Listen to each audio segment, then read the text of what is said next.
he felt untouchable. A man with a Kalashnikov tattooed on his forehead, the name of his motorcycle club stretched across his cheek, and the words, "Fuck the police," inked into his neck. This is no ordinary criminal. This is someone who devoted his entire life to the underworld. Today, we tell the story of Geert F.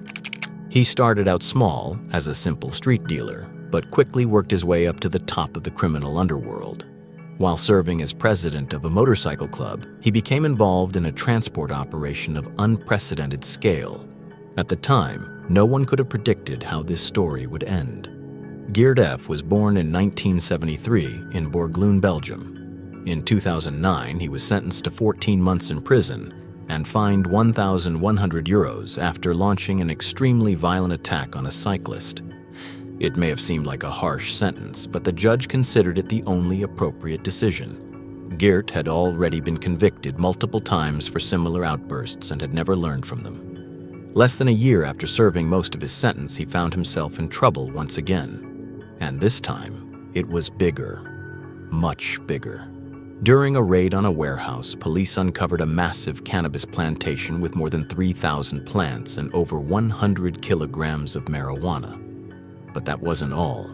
While 21 people were caught red-handed harvesting and packaging the drugs, police also discovered all the equipment needed to set up a second grow operation in an adjacent warehouse. All the evidence pointed in the same direction. Geert was seen as the central figure behind the operation, and once again ended up behind bars, along with his girlfriend. Prison, however, did not prove to be a turning point. On the contrary, Geert left soft drugs behind and took his first steps into the world of hard drugs, a decision that would push his criminal career to an even more dangerous level. Geert's name began to surface more and more frequently in major investigations into cocaine smuggling from South America to the ports of Antwerp and Rotterdam. Around 2015, he joined the Bandidos motorcycle club, an organization internationally known as an outlaw biker gang. The Bandidos were founded in 1966 in Houston, Texas, and their infamous motto reads, "We are the people your parents warned you about." And that motto rings true. This is no ordinary motorcycle club. In both Belgium and the Netherlands, they are notorious for their involvement in arms trafficking, drug trade, kidnappings, intimidation, and even targeted attacks. For the Bandidos, Geert was a valuable asset. His criminal record, his experience, and his knowledge of smuggling made him particularly useful. One of the club's leaders also owned an export company in Colombia, which was used as a front for the production and shipment of cocaine.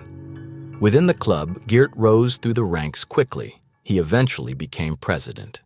Under his leadership, the organization became increasingly tightly run, operating like a perfectly oiled machine. From Costa Rica to Ecuador and Brazil, time and again, massive shipments of cocaine found their way to Belgium. The transports grew larger and larger until they may have become too large. In 2019, disaster struck. Police intercepted a shipment of no less than 2,800 kilograms of cocaine hidden among tropical timber. The cargo was en route to a company in Maasmechelen, where Geert's associates were ready to extract the cocaine blocks and distribute them further. But that moment never came. The entire shipment was seized. And what began then was a large-scale police investigation that would place the club under increasing pressure. It was clear a shipment of 2,800 kilograms of cocaine could not possibly be the work of a small group of criminals. For investigators, this was the signal to expand the case even further, and that proved necessary, because this load, however enormous it was, would be nothing compared to what was still to come. Geert and his partners in the underworld wanted to strike the ultimate blow, a shipment so vast that the profits would grant them virtually inexhaustible wealth, so much money that they would likely never be able to spend it all. After months of preparation, the moment finally arrived in November 2020. Their most ambitious transport ever was set to arrive in Antwerp. Spread across 5 containers, a shipment unlike anything seen before was sent out, 11,500 kilograms of pure cocaine carefully concealed among old scrap metal. Yes, you heard that right. Not 1,100 kilos, not 1,500 kilos, but more than 11,000 kilos of pure cocaine. But their grand plan did not unfold as hoped. As early as October 1st, 2020, before the shipment even reached Antwerp, the Belgian police proudly announced that they had dismantled a well-organized criminal organization. This group had been regularly smuggling large quantities of cocaine from South America into the port of Antwerp. The mastermind behind that organization was Willy van M., a well-known figure in the criminal world and someone Geert had previously worked with on major shipments. During the investigation, police discovered that yet another enormous load was on its way, partly coordinated by Willy's network. This very shipment, the one Geert had intended to stake his biggest gamble on. The mega-transport originated in Guyana and was bound for the port of Antwerp. What Geert and his accomplices did not know was that police had been closely monitoring the ship from the moment it set sail. In their minds, everything was going according to plan, but in reality, it had been going wrong from the very beginning. When the 5 containers finally arrived in Antwerp, customs officers moved in immediately. As the containers were opened, the packages of cocaine literally came spilling out. The shipment was filled to the brim. What was supposed to become one of the largest and most profitable transports ever turned into a colossal failure. The dream scenario Geert and his network had envisioned evaporated in an instant. One thing was certain. After the seizure of such an unprecedented quantity of cocaine, the police were not going to stop.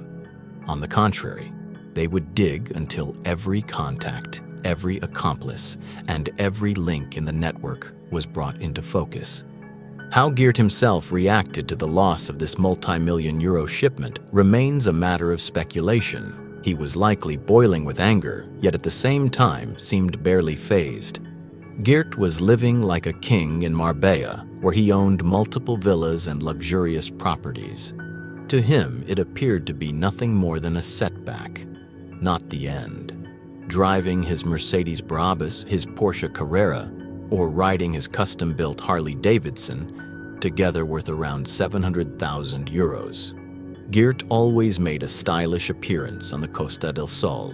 His life was one of pure luxury, dining at the most exclusive restaurants, spending thousands of euros in high-end boutiques, and maintaining a collection of watches where the biggest question of the day was which one to wear. Although Marbella was his home base, Geert still traveled back and forth to Belgium regularly. And it was there, on May 22, 2021, that Antwerp police received a crucial tip. Someone had seen several men carrying firearms.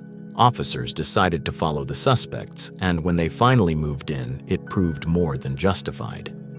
Inside the vehicles used by the men, police discovered a veritable arsenal. A Renault Twingo contained a hidden compartment holding an AK-47 with accompanying ammunition. In a Ford Focus, officers found a loaded Scorpion submachine gun, gloves, balaclavas, and walkie-talkies. Everything needed to carry out a violent operation. It soon emerged that these men had ties to the motorcycle club No Surrender, a direct rival of the Bandidos, Geert's club, and that rivalry would go on to play a major role in what followed. There had always been tension between the Bandidos and No Surrender. Whether the armed men who were arrested were actually looking for Geert remained unclear. They stayed silent about their plans and revealed no motive. When police asked Geert himself whether he thought he could have been the target, he replied briefly and bluntly, "Could be." But what does that mean? Did the police perhaps save him that day from a kidnapping or something far worse? Let me know in the comments what you think. In the aftermath of the intercepted mega-shipment, police continued to make major progress. They gained an increasingly clear picture of the network structure and its key players. Ultimately, Geert would prove to be one of the most important links. Under the codename Operation Costa, Belgian, Dutch, and Spanish authorities joined forces. Their objective, to track down and dismantle Geert and his associates. The irony? Finding Geert may well have been the easiest part of the entire operation. With his imposing build and his striking Bandidos and Kalashnikov tattoos across his face, he was anything but inconspicuous. Even if he had wanted to, Geert could hardly have hidden himself, and perhaps even more striking, he didn't even try. Unlike other criminals who disappear into small apartments or live under false names in distant countries, Geert simply carried on with his life. He moved back and forth between Belgium and Spain from time to time, but there was nothing secretive about the way he lived, as if he believed himself to be untouchable. Geert lived in Spain as though no one could touch him. He felt invincible. But on the night of October 20th, that illusion came to an abrupt end. A specialized unit of the Spanish police stormed his home and arrested an unsuspecting Geert without much difficulty. Officers later stated that he behaved arrogantly. He refused all cooperation and remained silent, something you might already expect given the large "fuck the police" tattoo on his neck. During the subsequent investigation, authorities seized a substantial amount of assets: 2 luxury cars, a motorcycle, more than 300,000 euros worth of jewelry and designer goods, and much more. His girlfriend, who had just left Spain, was also arrested, along with several accomplices. What stood out was that Geert made one thing very clear.